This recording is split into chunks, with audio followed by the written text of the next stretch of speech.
السلام عليكم ورحمة الله. إن الحمد لله نحمده ونستعينه ونستغفره ونعوذ بالله من شرور أنفسنا. من يهده الله فلا مضل له ومن يضلله فلا هادي له. ونشهد أن لا إله إلا الله وحده لا شريك له. ونشهد أن سيدنا وسندنا وحبيبنا ومولانا محمدا عبده ورسوله الذي أرسله بالحق بشيرا ونذيرا. فإن خير الحديث كتاب الله وخير الهدي هدي محمد صلى الله عليه وسلم. وشر الأمور محدثاتها وكل محدثة بدعة وكل بدعة ضلالة وكل ضلالة في النار. أو كما قال عليه الصلاة والسلام: إنما يعمر مساجد الله من آمن بالله واليوم الآخر وأقام الصلاة وآتى الزكاة ولم يخش إلا الله. وقال النبي صلى الله عليه وسلم: من بنى لله مسجدا بنى الله له بيتا في الجنة. وقال رسول الله صلى الله عليه وسلم: أحب البلاد إلى الله مساجدها وأبغض البلاد إلى الله أسواقها. আলহামদুলিল্লাহ, মহান আল্লাহ পাকের দরবারে লাখ কোটি শুকরিয়া যে মহান রব্বুল আলামিন আজকে পবিত্র জুমার দিন আমাদের কিছু সংখ্যক মুসলমান ভাইদেরকে বিভিন্ন স্থান থেকে মসজিদে 2 রাকাত সালাত আদায়ের উদ্দেশ্যে আসার বসার তৌফিক ইনায়াত করেছেন। এই জন্য মহান রব্বুল আলামিনের দরবারে লাখ কোটি শুকরিয়া। মহান রব্বুল আলামিনের শেখানো ভাষায় আমরা শুকরিয়া দান বলছি আলহামদুলিল্লাহ। আজকে আমার আলোচনার বিষয় হচ্ছে মসজিদের কিছু আদব। মসজিদের আদবের বিষয়ের আলোচনার পূর্বে মসজিদ নির্মাণের যে ফজিলত রয়েছে, আল্লাহ তাআলা কোরআনের মধ্যে যে বলেছেন, রাসূল সাল্লাল্লাহু আলাইহি ওয়াসাল্লাম হাদিসের মধ্যে মসজিদ নির্মাণের যে ফজিলত বলেছেন তার কয়েকটি কথা আলোচনা করে আমি ইনশাআল্লাহ মসজিদের আদবের দিকে চলে যাব। মহান আল্লাহ রাব্বুল আলামিন পবিত্র কোরআনের সূরা তাওবার 18 নম্বর আয়াতে উল্লেখ করেছেন, ইন্নামা ইয়া'মুরু মাসাজিদাল্লাহি মান আমানা বিল্লাহ। আল্লাহ তাআলার ঘর মসজিদ আবাদ করবে ওই সমস্ত লোক। কোন সমস্ত লোকে আল্লাহ তাআলার ঘর মসজিদ আবাদ করবে? আল্লাহ তাআলা কোরআনে বলে দিয়েছেন, ইন্নামা ইয়া'মুরু মাসাজিদাল্লাহ। তার বৈশিষ্ট্য থাকবে 5টি। তার 5টি বৈশিষ্ট্য থাকবে। মান আমানা বিল্লাহ, 1 নম্বর বৈশিষ্ট্য হচ্ছে সে আল্লাহ তাআলার প্রতি তার পূর্ণ ঈমান থাকতে হবে। আমরা যখন মসজিদ কমিটি নির্বাচন করি তখন আমাদের আল্লাহ তাআলা সূরা তাওবার 18 নম্বর আয়াতে যে দিকগুলানি বলে দিয়েছেন, যে নির্দেশনা দিয়েছেন, এখানে 5টা তার বৈশিষ্ট্যের কথা বলা হয়েছে। এই 5টা বৈশিষ্ট্য যার মধ্যে থাকবে মসজিদ কমিটি নির্বাচনের সময় এই 5টা যদি আমরা খেয়াল করি তাহলে ইনশাআল্লাহ মসজিদ, মাদ্রাসা, দ্বীনি প্রতিষ্ঠানগুলো সুন্দরভাবে চলবে। এর মধ্যে 1 নম্বর হচ্ছে কি আমানতু বিল্লাহ, আল্লাহ তাআলার প্রতি পরিপূর্ণ ঈমান। তবে তার ভিতরে যে পরিপূর্ণ ঈমান আছে কিনা এটা তো আমরা দেখি না। এটা সে মুখে বলবে, হ্যাঁ আমরা এটা বিশ্বাস করে নিলাম, আল্লাহ তাআলার প্রতি পরিপূর্ণ ঈমান আছে। কতটুকু আছে সে নিজে বুঝে, আল্লাহ তাআলা জানেন। 2 নম্বর শর্ত হচ্ছে ওয়াল ইয়াউমিল আখির, পরকালের প্রতি তার বিশ্বাস আছে কিনা। এটাও সে মুখে বলবে আছে, আমরা ধরে নিলাম আছে। 3 নম্বর শর্ত হচ্ছে কি ওয়া কামাস সালাত, সে সালাত আদায় করে কিনা, কিন্তু এটা তো দেখা যায়, সালাত আদায় করে কিনা এটা দেখা যায়। সে যদি 5 ওয়াক্ত সালাত মসজিদে যে জামাত আদায় করে এটা আমরা দেখতে পারি, হ্যাঁ সে সালাত আদায় করতেছে, তাহলে তার 3 নম্বর শর্ত আমরা বুঝতে পারলাম যে আসে, তাহলে তাকে কমিটির মধ্যে নির্বাচন করা যায়। আল্লাহ তাআলা 3 নম্বর বলেছেন কি ওয়া কামাস সালাত, তাকে সালাত আদায় করতে হবে। 4 নম্বর বলেছেন ওয়া আতাজ যাকাত, যদি সে যাকাত দেওয়ার উপযুক্ত হয় অর্থাৎ নেশাব পরিমাণ মালের মালিক হয়ে যায়, তখন তাকে অবশ্যই যাকাত দিতে হবে। এটা আমরা দেখতে পারি মোটামুটি যে সে যাকাতের উপযুক্ত হয়েছে কিনা। অনেক সময় দেখা যায় তখন আমরা দেখি যে তার অঢেল সম্পদ আছে কিন্তু সে যাকাত দিচ্ছে না, আবার সে গোপনেও দিতে পারে, আল্লাহ মালুম, আল্লাহ তাআলা ভালো জানেন। এদিকেও ধরে নিলাম সে হ্যাঁ ভালো আছে, কিন্তু চতুর্থ 5ম বিষয় যেটা, এটা আমাদেরকে একটু বিশ্লেষণ করতে হবে। 5ম বিষয় হচ্ছে কি ওয়ালাম ইয়াখশা ইল্লাল্লাহ, আল্লাহ তাআলার প্রতি ইমানের পরে সালাত, পরকালের প্রতি ইমান, যাকাত এবং ওয়ালাম ইয়াখশা ইল্লাল্লাহ, সে আল্লাহ তাআলাকে পরিপূর্ণ ভয় করে কিনা, আল্লাহ তাআলার ভয় তার পরিপূর্ণ আছে কিনা। যদি পূর্ণ ভয় তার ভিতর থাকে, এখন পূর্ণ ভয় আছে কিনা এটার জন্য আমরা তাকে যাচাই করতে পারি। কিভাবে করব? 1 নম্বর হচ্ছে সে 5 ওয়াক্ত সালাত আদায় করে কিনা। যদি তার ভিতর আল্লাহ তাআলার ভয় থাকে, অবশ্যই 5 ওয়াক্ত সালাত জামাতের সাথে আদায় করবে। 2 নম্বর আমরা দেখতে পারি ওই লোকটা যদি ব্যবসা বাণিজ্য করে, তাহলে সে ব্যবসা হারাম রিলেশনে জড়িত কিনা, সে হারাম কাজে জড়িত কিনা, ব্যবসার মধ্যে মানুষকে ঠকায় কিনা, সেদিকে আমরা দেখতে পারি।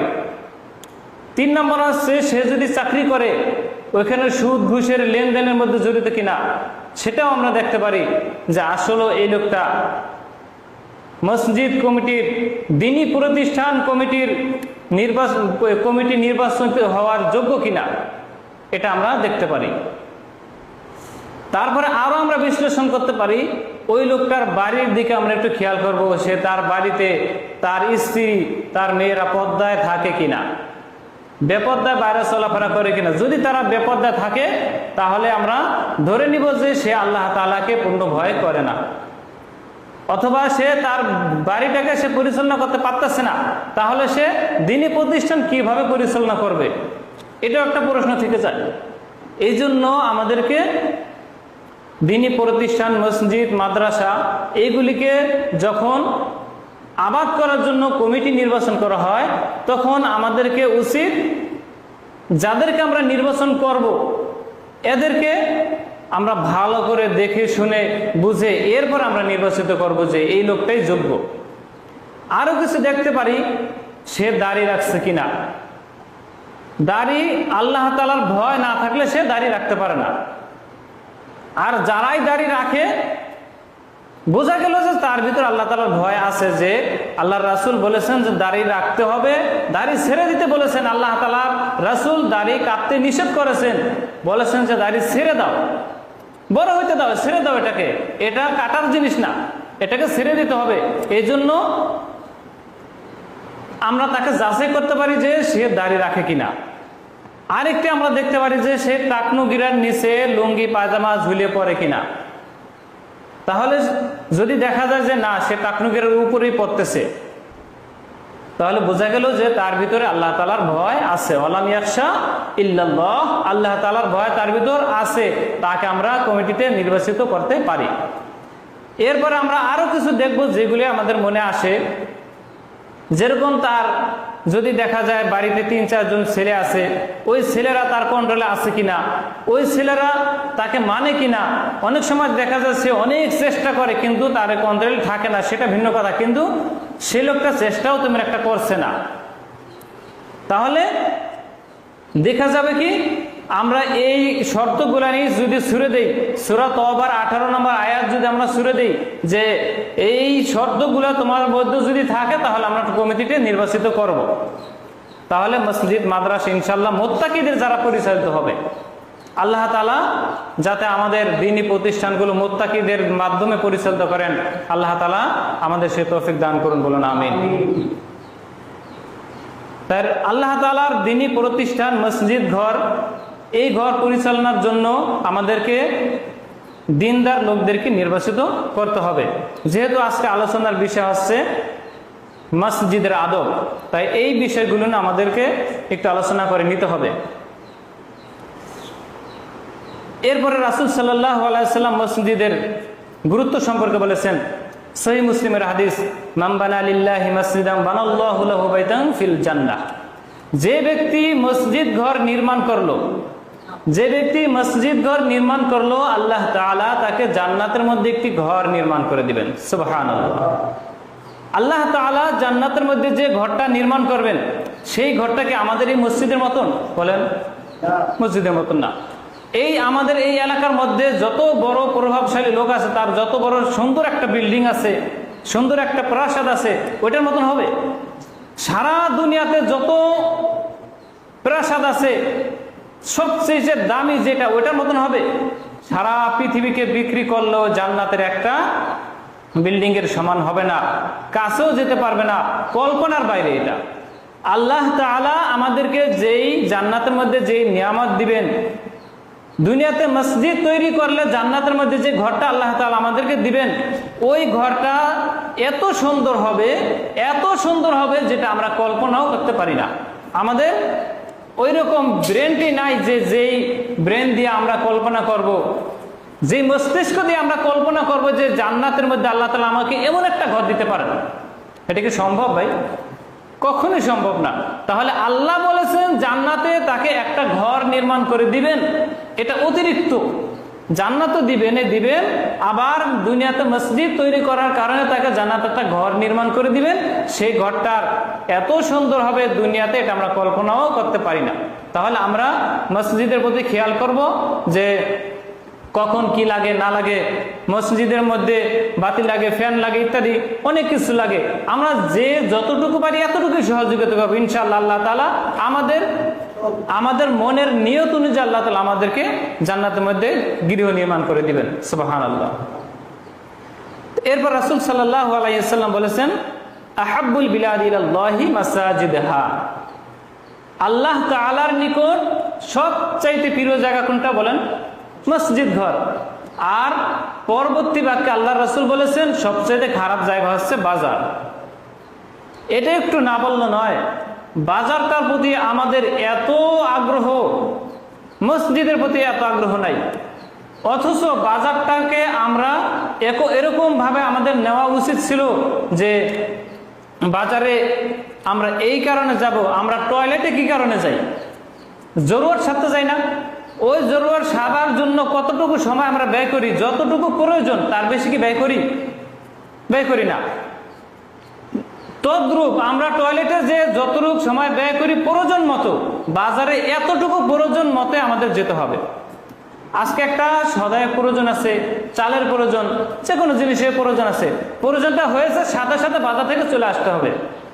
কারণ রাসূল সাল্লাল্লাহু আলাইহি ওয়াসাল্লাম এমনিতে বলেননি যে বাজারটা হচ্ছে সবচেয়ে নিকৃষ্ট, এমনিতেই বলেননি বাজারটা এই জন্য খারাপ, ওইখানে কি জেনা হয় এই জন্য খারাপ, ওইখানে কি জন্য খারাপ? ওইটা হচ্ছে মানুষের যত গুনাহ হয়, গুনার মধ্যে দুইটা জিম্মাদের আল্লাহ রাসূল নিয়েছেন যে তোমরা মুখকে কন্ট্রোল করো, লজ্জাস্থানকে কন্ট্রোল করো, আমি তোমাদেরকে জান্নাতের জিম্মাদারি হয়ে গেলাম। সুবহানাল্লাহ। তাহলে আমরা বাজারে গেলে মুখ আর কন্ট্রোল করতে পারি না।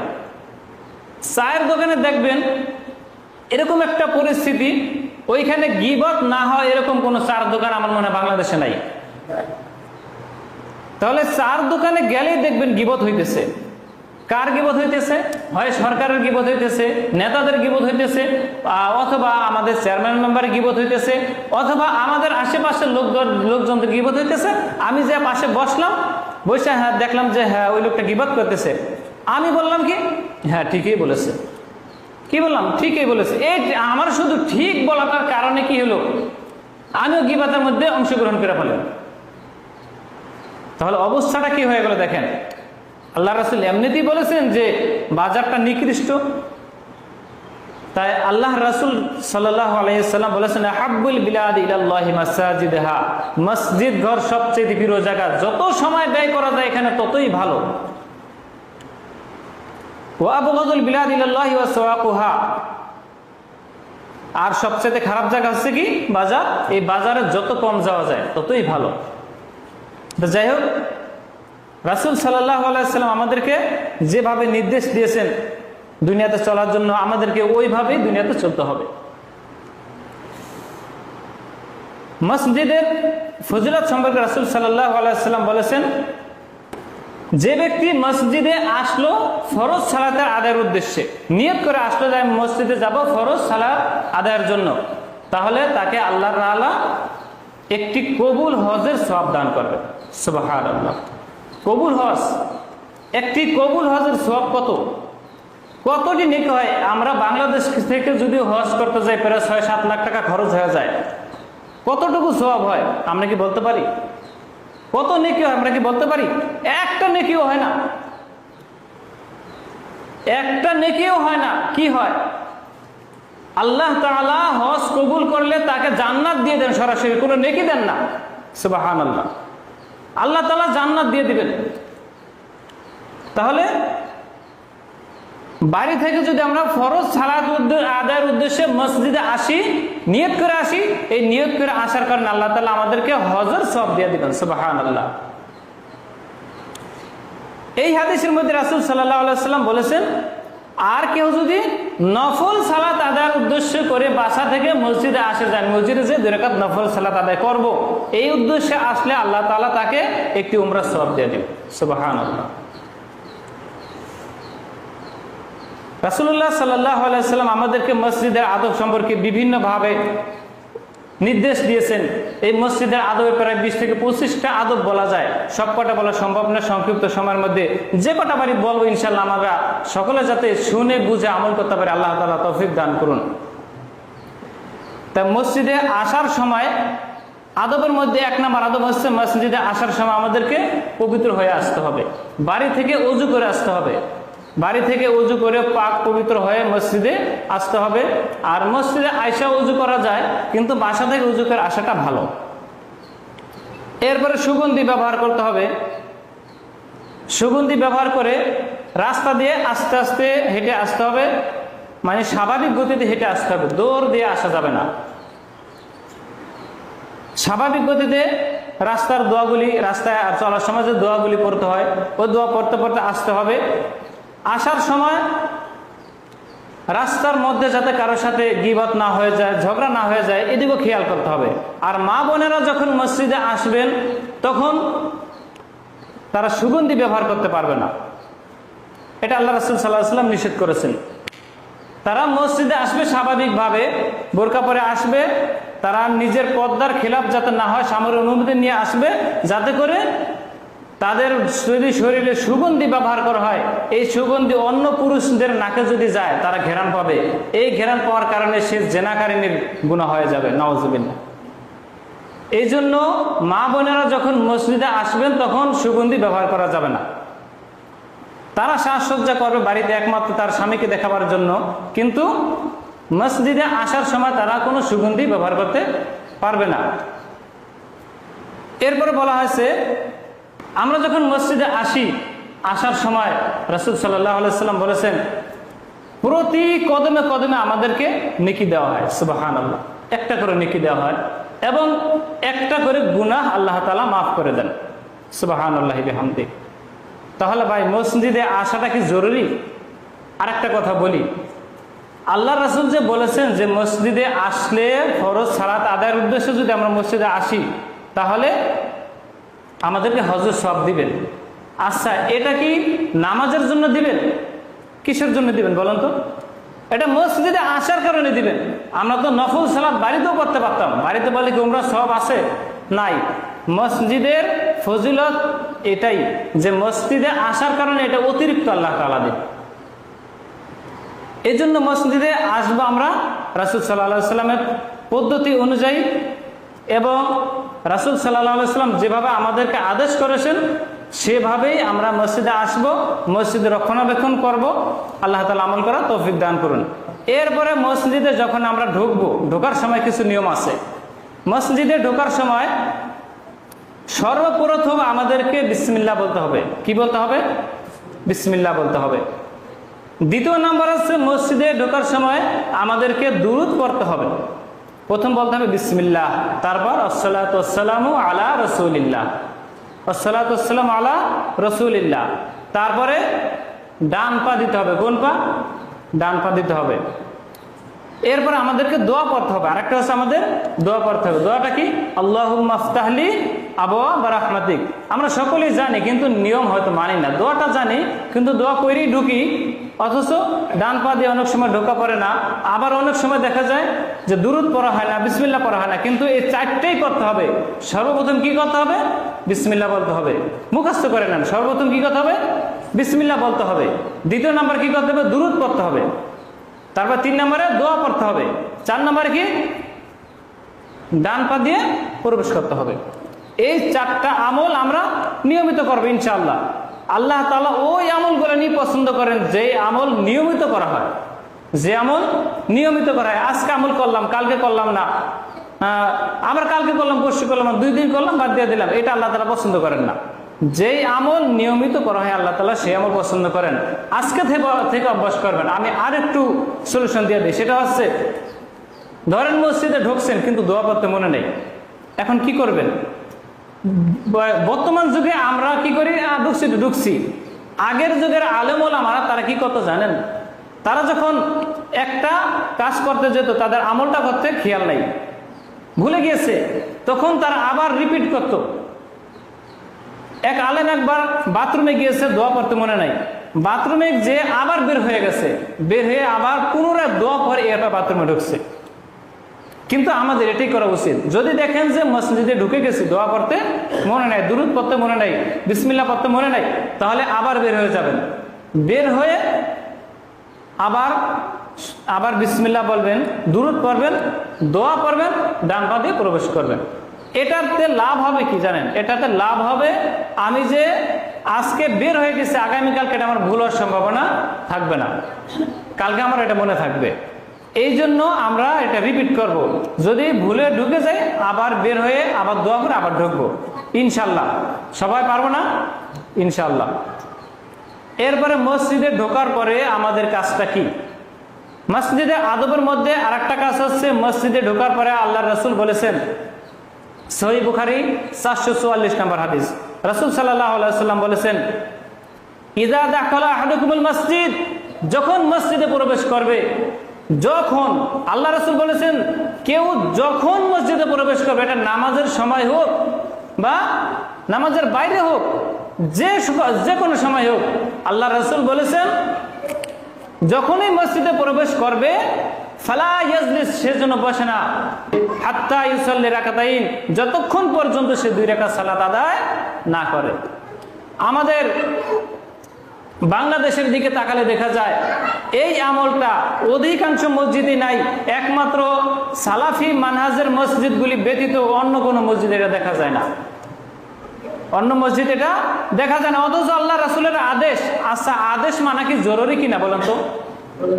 আমাদেরকে তারা বলে যে আমরা বেতের সালাত কমিয়ে পড়ি, হাদিসে আছে পড়ি, আবার বাড়াইও তো পড়ি। হাদিসে তো দোনোপদই আছে, 1 রাকাত আছে, 3 রাকাত আছে, 5 রাকাত আছে, আমরা তো বিভিন্নটি পড়ি। কিন্তু হাদিসে মান থাকলেও তারা মানতে নারাজ। তাহলে আল্লাহ রাসূলের আদেশ যেটা, সেটা মানা কি জরুরি কিনা বলেন তো? আল্লাহ রাসূল বলেছেন যে ইযা আহাদাকুমুল মসজিদ, কেউ যখন মসজিদে প্রবেশ করে তখন সে যেন না বসে, ফালা ইয়াজলিস, সে যেন না বসে, হাত্তা ইউসাল্লি রাকাতাইন, যতক্ষণ পর্যন্ত সে 2 রাকাত সালাত আদায় না করে। আল্লাহ রাসূল বসতে নিষেধ করেছেন। এখন খুতবা চলতেছে, তারপরেও তাকে 2 রাকাত সালাত আদায় করতেই হবে।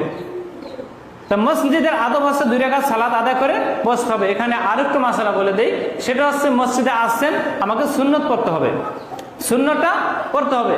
জুমার সালাত হোক, এই অন্য সালাত হোক, সমস্যা নেই, যে কোনো সালাতে। যেরকম ফজরের সালাতে আগে 2 রাকাত সুন্নত আছে, এখন কি আমরা 2 রাকাত পড়বো না 2 রাকাত সুন্নত পড়বো?